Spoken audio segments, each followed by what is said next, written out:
Hello दोस्तों, कैसे हो? उम्मीद करता हूँ अच्छे होंगे। पिछले वीडियो में हम लोग ने मध्यकालीन इतिहास के बारे में पढ़े थे, जिसमें हम लोग इस्लाम धर्म के उदय के बारे में पढ़े थे। यदि पिछला वीडियो नहीं देखे हैं तो पहले पिछला वीडियो देख लीजिए, क्योंकि मध्यकालीन इतिहास पढ़ने से पहले इस्लाम धर्म के बारे में जानकारी होना जरूरी है, क्योंकि आने वाले वीडियो में इस्लामिक शब्द का प्रयोग होगा। यदि नहीं देखे हैं तो आपको आने वाले चैप्टर में परेशानी हो सकता है। तो वीडियो का लिंक डिस्क्रिप्शन में दिया गया है, वहाँ से जाकर देख लीजिए। आज हम लोग इस वीडियो में भारत में अरबों का आक्रमण के बारे में पढ़ेंगे। जी हाँ दोस्तों, पिछले वीडियो में हम लोग जाने थे कि भारत में जो मुस्लिम आक्रमणकारी हुए वो पहला हुए अरब, दूसरा हुए तुर्क और तीसरा हुआ अफगानिस्तानी। जी हाँ दोस्तों, तो आज हम लोग भारत पर अरब के आक्रमणों के बारे में पढ़ेंगे। चलिए शुरू करते हैं।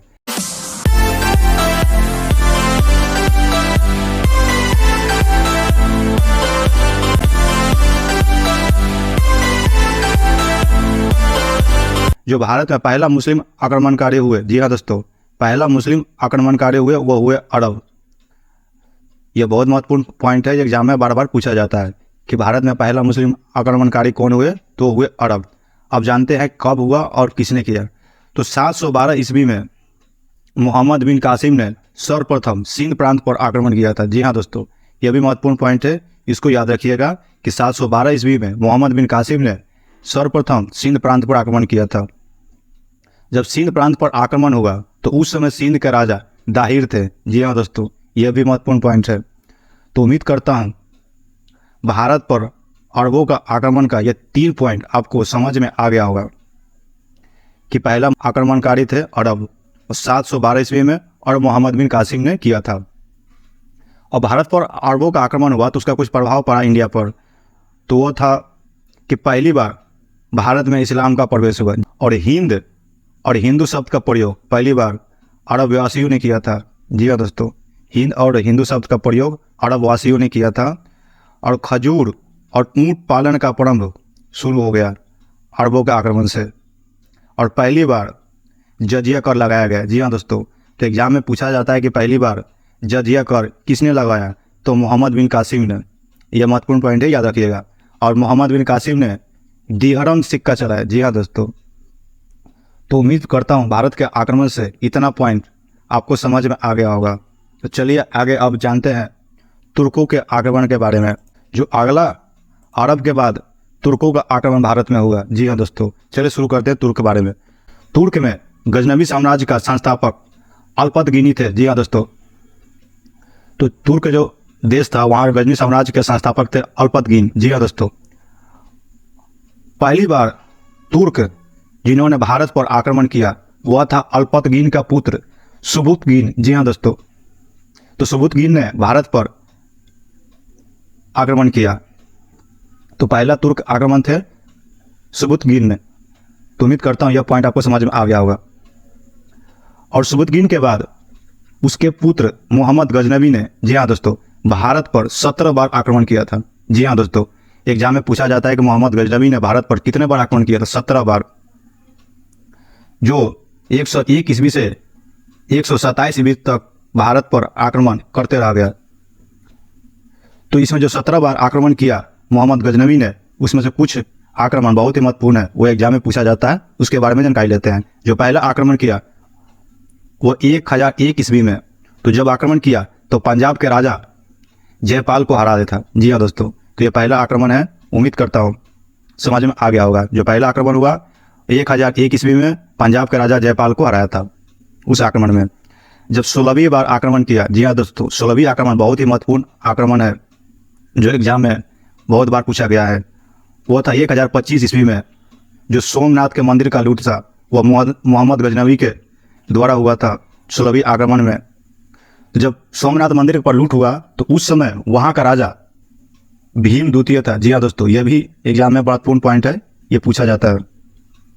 जब सोमनाथ के मंदिर का लूट हुआ तो उस समय वहाँ का राजा था भीम द्वितीय। तो उम्मीद करता हूँ 16वीं आक्रमण जो 1025 में हुआ वो था सोमनाथ के मंदिर, और उस समय वहाँ का राजा भीम द्वितीय थे। तो यह पॉइंट आपको समझ में आ गया होगा। जो 17वीं बार आक्रमण हुआ 1027 ईस्वी में मोहम्मद गजनवी और जाटों के बीच हुआ था। जी हाँ दोस्तों, यही जाट थे जब सोमनाथ मंदिर को लूट कर गजनवी वापस जा रहे थे तो जाटों ने उसके रास्ते में आक्रमण किया था। तो उसी को बदला लेने के लिए मोहम्मद गजनवी ने 17वीं बार आक्रमण किया था और जाटों के बीच यह लड़ाई हुआ था। तो उम्मीद करता हूँ जो पहला आक्रमण, 16वीं आक्रमण और 17वीं आक्रमण आपको क्लियर हो गया होगा। चलिए मोहम्मद गजनवी के संबंधित अगला पॉइंट देखते हैं। तो मोहम्मद गजनवी, जी हाँ दोस्तों, मोहम्मद गजनवी पहला शासक था जिन्होंने सुल्तान का उपाधि धारण किया था। तो यह भी महत्वपूर्ण पॉइंट है कि सुल्तान का उपाधि धरने वाला मुस्लिम शासक कौन था, तो वो था मोहम्मद गजनवी। तो मोहम्मद गजनवी ने पहली बार सुल्तान की उपाधि धारण किया था। सुल्तान वही कहलाता था जो खलीफा से आज्ञा प्राप्त करता था राजा बनने का, जिसको हम लोग सनद पत्र बोलते हैं। तो मोहम्मद गजनवी पहला शासक था जिन्होंने सुल्तान की उपाधि धारण किया था। तो यह पॉइंट आपको समझ में आ गया होगा। जो तुर्कों का आक्रमण था उसका उद्देश्य केवल भारत से धन लूटना था, जी हाँ दोस्तों, और भारत में साम्राज्य का विस्तार नहीं करना था। तो उम्मीद करता हूँ तुर्क साम्राज्य से यह पॉइंट, जुड़े हुए सारे पॉइंट आपको क्लियर हो गया होगा। चलिए इस चैप्टर का अगला पॉइंट की ओर देखते हैं क्या है। तो भारत में जो अगला साम्राज्य आक्रमण किया वो था गौड़ साम्राज्य, जी हाँ दोस्तों। तो चलिए गौड़ साम्राज्य के बारे में पढ़ते हैं। तो गौड़ वंश के संस्थापक मोहम्मद गोरी हो गए, जी हाँ दोस्तों। गौड़ वंश के संस्थापक कौन थे, तो मोहम्मद गोरी। ये भी महत्वपूर्ण पॉइंट है, इसको याद रखिएगा। मोहम्मद गोरी भारत पर प्रथम आक्रमण 1191 ईस्वी में किया। उस समय पंजाब और दिल्ली के शासक पृथ्वीराज चौहान थे, जी हाँ दोस्तों। जब मोहम्मद गोरी भारत पर आक्रमण किया 1191 ईस्वी में, उस समय पंजाब का और दिल्ली का शासक पृथ्वीराज चौहान थे। पृथ्वीराज चौहान बहुत ही मजबूत शासक था, जिस कारण से मोहम्मद गोरी और पृथ्वीराज चौहान के बीच दो तराइन के युद्ध हुआ, जी हाँ दोस्तों। जो पहला तराइन का युद्ध हुआ वह हुआ 1191 ईस्वी में और मोहम्मद गोरी और पृथ्वीराज चौहान के बीच में हुआ था, जिसमें पृथ्वीराज चौहान की जीत हुआ था, जी हाँ दोस्तों। तो पहला तराइन का युद्ध हुआ था 1191 ईस्वी में, वह मोहम्मद गोरी और पृथ्वीराज चौहान के बीच में हुआ था। यह महत्वपूर्ण लड़ाई है दोनों, इसको याद रखिएगा। और दूसरा जो तराइन का युद्ध हुआ वो 1192 ईस्वी में मोहम्मद गोरी और पृथ्वीराज चौहान के बीच में हुआ। तो इस बार जो पृथ्वीराज चौहान थे वह हार गए थे। तो उम्मीद करता हूँ जो प्रथम तराइन का युद्ध हुआ था और द्वितीय तराइन का युद्ध हुआ था वो आपको क्लियर हो गया होगा। यह एग्जाम के दृष्टि से बहुत ही महत्वपूर्ण पॉइंट है, इसको याद कर लीजिएगा अच्छे से। और तराइन के युद्ध के बाद, जी हाँ दोस्तों, इस युद्ध के बाद भारत में मुस्लिम सत्ता का स्थापना हुआ था। तराइन के युद्ध के बाद ही भारत में मुस्लिम सत्ता का स्थापना हो गया था। और मोहम्मद गोरी को, जी हाँ दोस्तों, मोहम्मद गोरी को भारत में मुस्लिम सत्ता का संस्थापक माना जाता है। तो उम्मीद करता हूँ इतना पॉइंट आपको समझ में आ गया होगा।